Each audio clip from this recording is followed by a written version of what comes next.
Oi, gente. Hoje eu queria falar com vocês um pouquinho sobre Jó.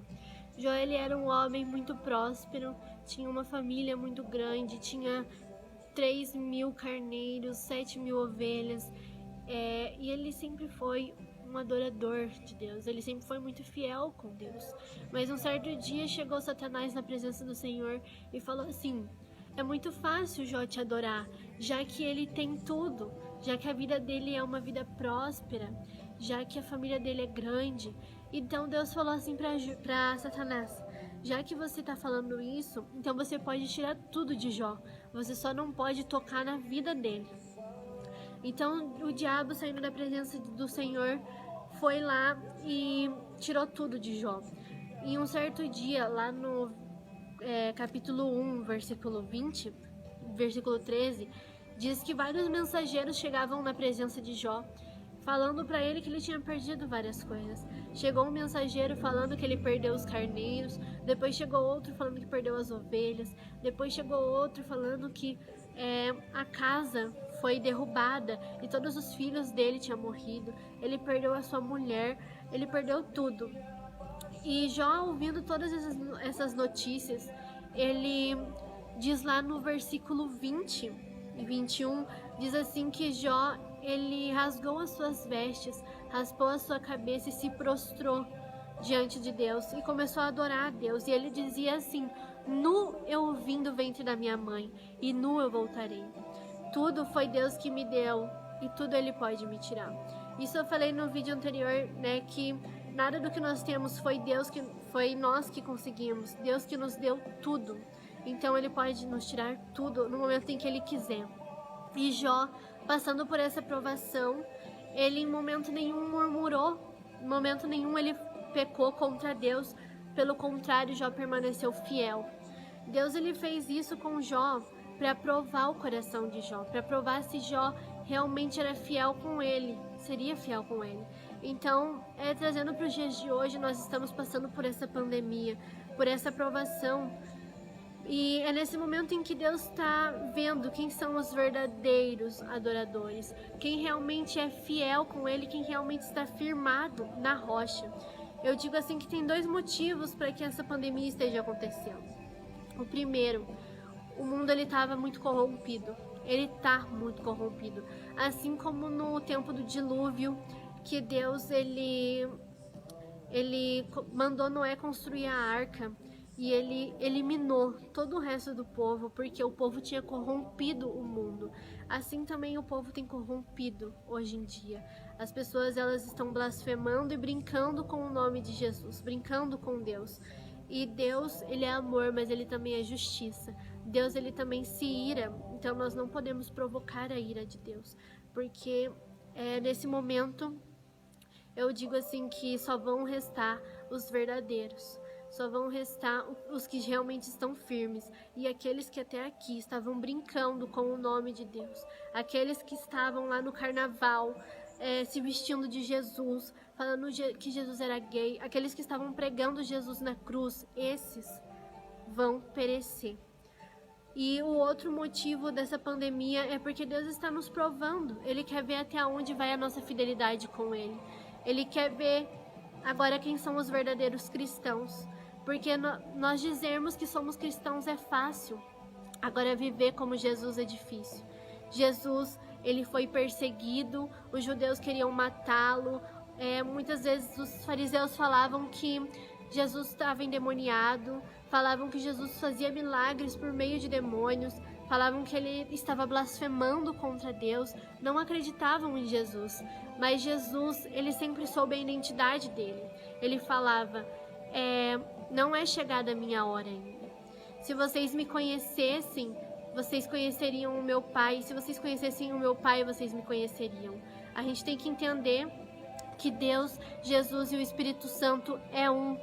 Então, se você não acredita em Jesus, você não acredita também em Deus. Se você não acredita no Espírito Santo, você também não acredita em Jesus, porque eles são um. E ser um cristão não é simplesmente falar, é fazer obras, é crer, é ter fé. Então,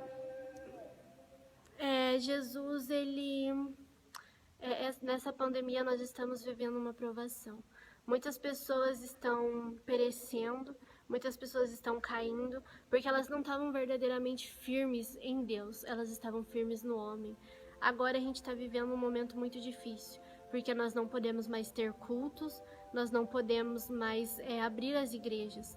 Então, gente, a gente não depende mais, você não depende mais do pastor. Não, agora não tem mais o pastor para falar para você dar glória a Deus, para você dar aleluia. Agora não tem mais o seu pastor para te chamar lá na frente, fazer um apelo com você, perguntar se você se arrepende dos seus pecados e quer se reconciliar. Não. Agora é você que tem que dobrar o teu joelho e buscar. A Bíblia fala, busque enquanto ainda há tempo. Nós temos que buscar, esse é um momento de clamar, esse é um momento de pedir a misericórdia de Deus pela nossa nação, pelas nossas famílias, pela nossa igreja. Muitas pessoas, elas estão murmurando nesse momento. Porque assim como Jó, nesse momento, muitos estão perdendo emprego, muitos estão perdendo pessoas da família, só que estão murmurando, estão se revoltando contra Deus. Ou seja, estão revelando como realmente estava o seu coração.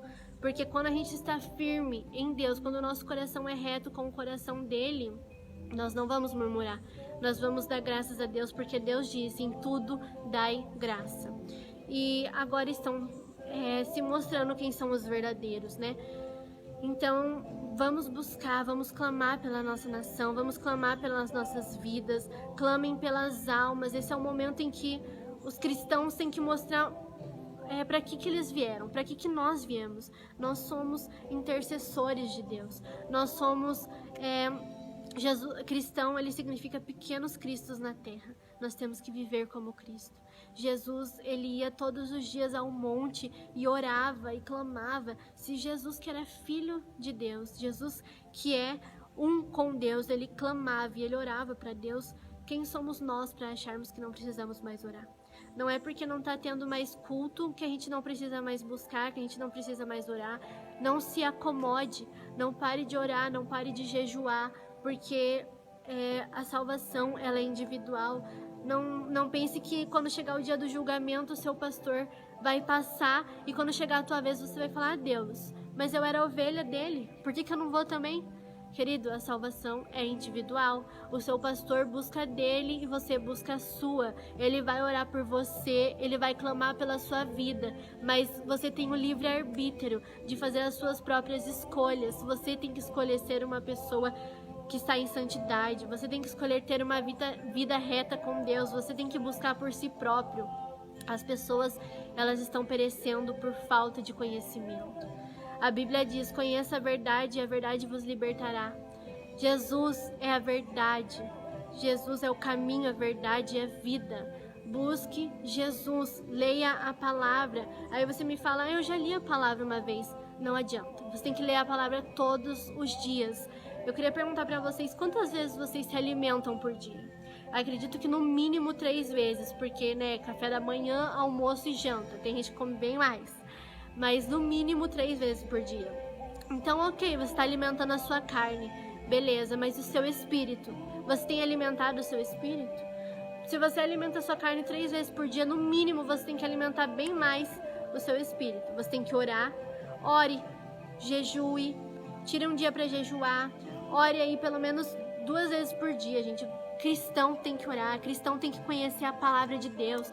Você não pode ser um cristão se você não conhece a palavra do teu pai.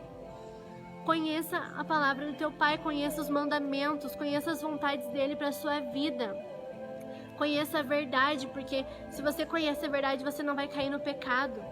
Por isso, busquem, leiam a palavra de Deus, conheçam a Deus, aproveitem esse momento em que nós não estamos tendo culto, em que nós não podemos trabalhar, e busquem conhecer mais a Deus, busquem ter mais intimidade, porque esse é o momento de você dobrar o teu joelho e clamar. Esse é o momento de você mostrar que você é um verdadeiro cristão, que você é fiel com Deus e que nada vai te abalar, porque você está firme nele. Em nome de Jesus. Então, isso é o que eu quero passar para vocês hoje. Não se acomodem, não parem de orar, não parem de jejuar. Não é porque a igreja está fechada que você não precisa mais jejuar, que você não precisa mais orar. Muito pelo contrário, você precisa buscar mais ainda para que isso tudo passe e que quando voltar nós possamos voltar com tudo e ganhar muitas e muitas e muitas almas para Jesus. Amém?